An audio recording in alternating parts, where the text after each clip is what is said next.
안녕하십니까. 2025년 5월 4일 일요일입니다. 코페스 정치 정보 채널에서 오늘은 트럼프 한국 정치판의 두 번째 극초음속 미사일 발사, 이런 주제로 말씀을 드리도록 하겠습니다. 본 채널에서 윤석열이 계엄령을 선포하기 전인 2024년 12월 2일 날 미국이 줌 왈트 스텔스 구축함에 극초음속 미사일을 탑재했다, 이런 발표를 한 거를 말씀을 드렸습니다. 그리고 계엄령과 탄핵의 혼란 속에서 중국과 북한은 촛불 하나도 켜지 못했습니다. 조이제가 이재명의 파기 환송을 한 다음 날 미국이 플로리다에 있는 한 기지에서 신형 극초음속 미사일 발사 시험에 성공했다, 이런 발표를 했습니다. 이런 내용을 설명하면서 곧 청모에서 중국 대사관 앞에서 1인 시위를 할 거다. 1인 시위의 제목은 국정원 내 국가경영전략연구원과 민주연구원을 철폐하라, 이런 주제다 라는 이야기를 하자마자 녹음을 하는 컴퓨터가 꺼져버렸습니다. 제가 세 대의 컴퓨터를 운영을 하는데 딱 녹음을 하는 그 컴퓨터가 그 대목을 이야기하자마자 바로 꺼진 겁니다. 다시 켰는데 그 파일이 복원이 안 됩니다. 그래서 다시 녹음을 하는 건데, 이런 치졸한 방법으로 대세를 막지 못합니다. 윤석열이가 대통령 취임을 해서 용산으로 출근을 할 때 우리가 1인 시위를 한 달을 했습니다. 송암동에서 죽은 위장 북한군을 숨기기 위해서 통합병원 방위병 송광식을 쏴 죽여가지고 대리 매장을 해놓고 42년간 속인 사실을 윤석열에게 조사를 요청하고 국힘당 전자개표기 대표들에게 5번에서 7번에 걸쳐가지고 그 내용을 전자개표기 대표 120명에게 모두 다 발송을 했던 겁니다. 그렇게 해서 헌법에 5.18 정신을 못 넣은 겁니다. 이번 대선에서는 부정선거 하기 힘들 겁니다. 미국이 화웨이 통신장비, KT 장비, 나주 인터넷진흥원의 서버 개폐 여부를 다 감시하기 때문에 조갑재나 박지원이 같은 원로 빨갱이들이 이번 대선은 이재명과 한동훈의 대결이다, 이런 구도가 깨져버린 겁니다. 전자개표기 조작을 못하니까 한동훈이가 떨어지고 김문수가 된 걸 보십시오. 이제 5.18 진실은 밝혀졌고 중국 정보부가 한국 국정원에 정치정보 주권을 1994년 5월 말부터 갖고 있었다는 것만 공론화시키면은 대한민국은 완전하게 민주주의 국가가 되는 겁니다. 5.18이 공론화되고 삼원체제 비밀 정부가 공론화되면은 공산 세력들은 이 땅에서 박멸됩니다. 박멸. 45년 동안 북한군을 불러다가 광주 시민을 다 쏴 죽여놓고 민주화라고 악랄하게 속였던 거를 초등학생들까지 다 알게 되면은 공산주의 사상을 가졌던 전라도 사람들은 자자손손 영원히 국민의 저주를 받을 것이고, 5.18 진실을 밝혔던 애국 전라도 시민들은 전라도의 정신적인 지주가 될 겁니다. 저에게 칠공수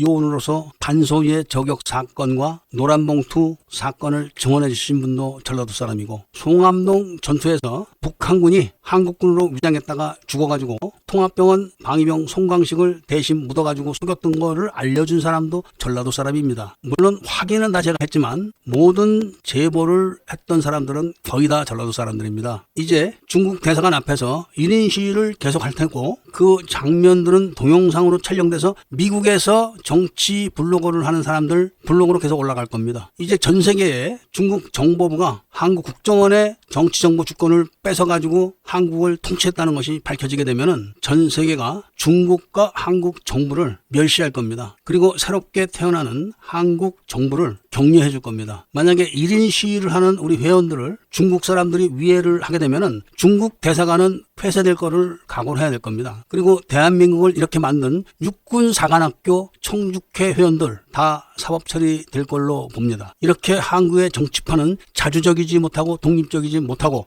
미중 간의 다툼 속에서 힘이 센 미국에 의해서 또다시 회생될 거라는 말씀을 드리면서 본 채널에서 판매하는 작게 8058과 김대중과 청주회 국정원장들의 대남 적화 공작 책을 많이 사서 보시길 권합니다. 이 책은 지금 네이버 검색과 구글 검색에서도 잘 나오지 않습니다. 그런다고 거짓이 감춰지는 게 아니라는 말씀을 드리면서 이야기를 들어주신 데 대해서 감사드립니다.